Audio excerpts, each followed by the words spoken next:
भगवते शिवानन्दाय। ॐ नमो भगवते चिदानन्द। ॐ नमः शिवाय। हरे राम राम राम हरे हरे, हरे कृष्ण कृष्ण कृष्ण हरे हरे, हरे राम राम राम हरे हरे, हरे कृष्ण कृष्ण कृष्ण हरे हरे।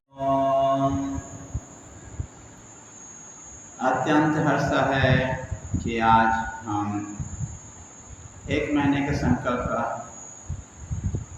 के दौरान आज त्रयोदशी दिवस में प्रवेश कर रहे हैं।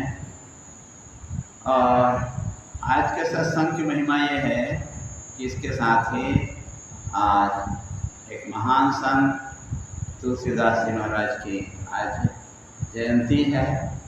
तो इस सत्संग को दिव्य बनाने के लिए हम शिवानंद आश्रम नंदिनी नगर में विद्वत श्री शत्रुघ्न लाल सोनी जी का हम स्वागत करते हैं। हम उनसे अवगत करते हैं कि कृपया मंच में पधार करके आज के सत्संग को आगे बढ़ाएं। हरिओम तत्सत। ओम नमो नारायण।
मरिया अखियाँ खोल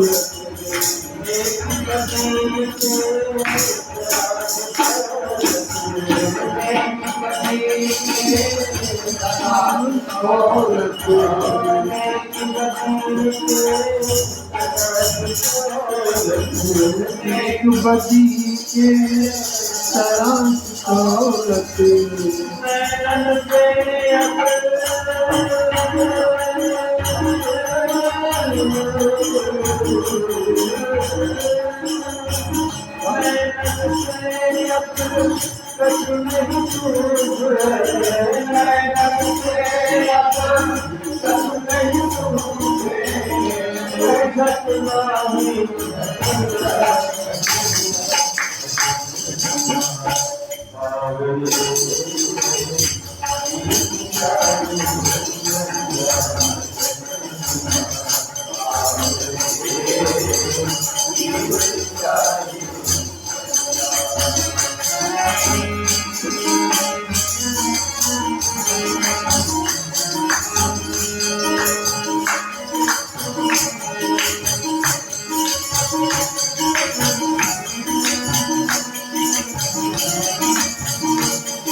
बुढ़ापा मति भरानी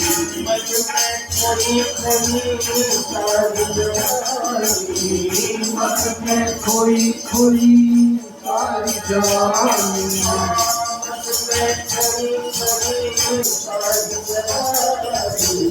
मत में खोई खोई सारी जवानी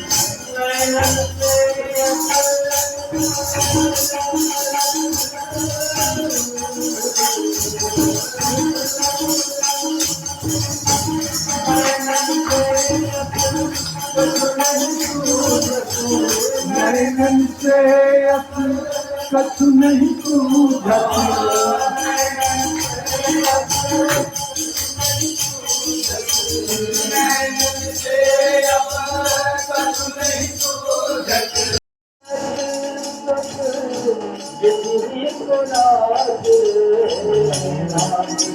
निरत सब विधि ही प्रयाग रे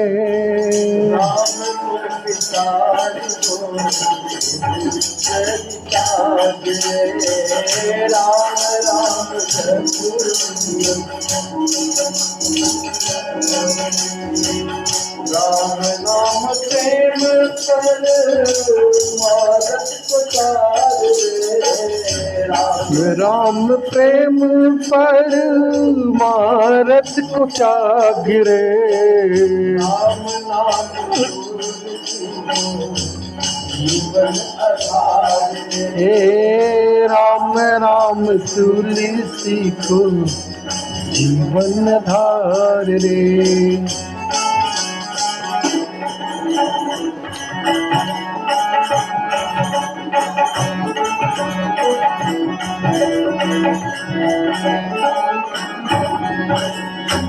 आरती श्री रामायण जी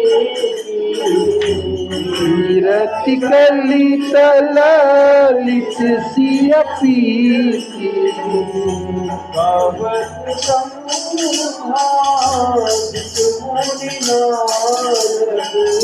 वाल्मीकि विज्ञान विशारद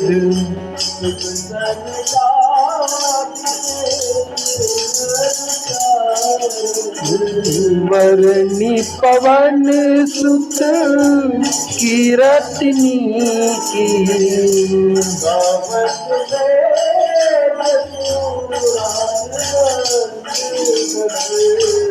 जो शास्त्र सब ग्रंथन को रस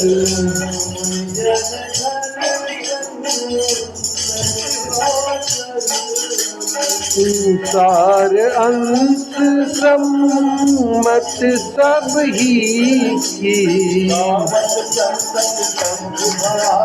अरुघट संभव मुनि विज्ञानी व्यास आदि कवि ताग भुसुंडी गरुड़ के ही की हरणी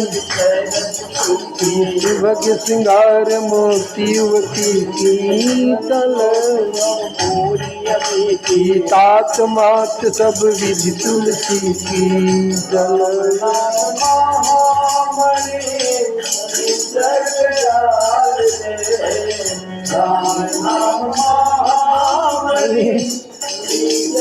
जागरे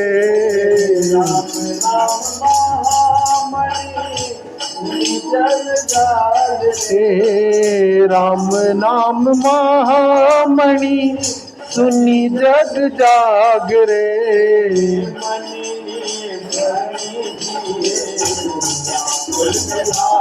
रे मणि भी फनी भी जागरे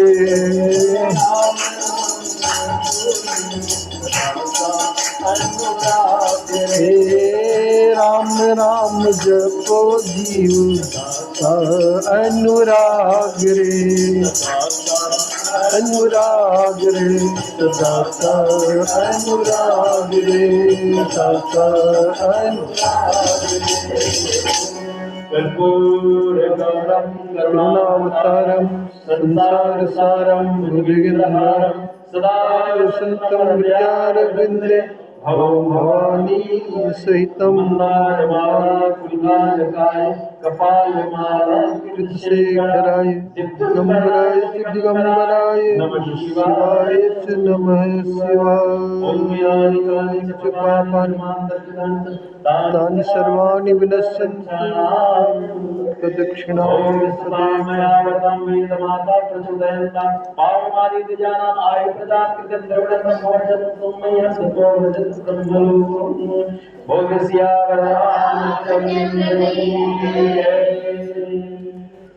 उमापति महादेव की जय, पवन सुत हनुमान की जय, बोलो गोस्वामी तुलसीदास की जय, बोलो गुरु गोविंद मात पिता की जय। धर्म की जय हो, धर्म का प्राणियों में विश्व का गौ हत्या बंद हो, सनातन धर्म अमर, सनातन धर्म हर हर महादेव।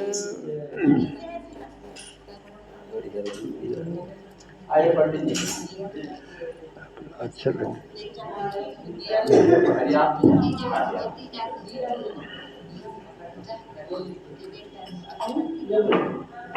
सब यहाँ की विशेषता है आश्रम के। वहाँ में संगति का असर है, वहाँ में के सब संगति का असर है। घर में गाड़ी देते हैं, छोटे दाई लाते हैं, देखा मत घर में गाड़ी देते हैं, मत खा जावे तुम मत खा अभी तो ये लोग चूड़ी सवार हो घर में गाड़ी देते चंद्र भगवान की जय। अभी हमारा सुन रहे हैं बड़े ही के मर्मन के और उतने ही स्वर से गाड़े हुए हमारे भाई जयंत और इन सबको हमने रात निर्गुण ब्रह्म स्वरूप ब्रह्म के बारे में बहुत अच्छी चर्चा हुई और उसके आगे हम कुछ बोल ही नहीं सकते। इतनी बातें सोनी जी के शुरू से और आपको प्राप्त हुआ है, तो एक बार सोनी जी के लिए तालियों से बस छोटी सी बात करके मैं आपको विदा दूं। राजा रघुगण इस प्रसंग पर एक चर्चा आई थी, निर्गुण और सगुण के रूप में आत्मा और शरीर। उन्होंने प्रश्न किया जड़भरत जी से कि महाराज, शरीर को जब कष्ट होता है तो आत्मा को भी कष्ट होगा कि नहीं होगा? ये प्रश्न आप समझ गए। जड़भरत से पूछा राजा रघुगण, शरीर को जब कष्ट होगा तो आत्मा को कष्ट होगा कि नहीं होगा? तो जड़भरत जी ने कहा आप ही बताओ। तो होगा महाराज, जब शरीर को कष्ट होगा तो आत्मा को भी कष्ट होगा। क्यों? आत्मा भीतर रहती है, शरीर बाहर है, तो शरीर को कष्ट होगा तो आत्मा को भी कष्ट होगा। बोले कैसे? आप दृष्टांत दो, बिना दृष्टांत का सिद्धांत तो बुरा है। तो उसने कहा, अब अपनी अल्प बुद्धि से राजा रघुगण ने ये बात रखी, महाराज चूल्हे में आग जल रही है, उस पर एक गंजी डाल दिया माता ने और उसमें जल भरा हुआ है। अब उसमें क्या डाल दिए? चावल डाल दिए। अब महाराज गरम तो वो गंजी हो रहा है और उसका प्रभाव बोले जल पानी पड़ रहा है, जल से चावल के ऊपर हो रहा है। तो अग्नि का प्रभाव केवल गंजी में होना चाहिए, लेकिन वो पूरा चावल तक जा रहा है वो प्रभाव। ऐसे ही जब शरीर को कष्ट हो रहा है तो उसका प्रभाव मन, बुद्धि और उसके बाद आत्मा तक पहुंचनी चाहिए। तब जड़भरत ने वहां डांट लगाई राजा रघुगण को। अरे राजा रघुगण, इसलिए कहते सत्संग करो, तुम्हारी ये बुद्धि काम नहीं आने वाली। अरे भाई, शरीर अलग है, आत्मा अलग है, अग्नि अलग है, चावल अलग है, और तुमने आत्मा को क्या चावल मान लिया है? तुमने जो दृष्टांत दिया ना, ये स्वीकार्य नहीं है कि अग्नि से गंजी, गंजी में जल, जल में चावल, ये गर्म तो हो जाएगा, लेकिन शरीर अलग है, आत्मा अलग है। शरीर को कष्ट होगा तो आत्मा को कष्ट नहीं होगा। बोले क्यों महाराज, यही तो जानना चाहता हूँ। इसलिए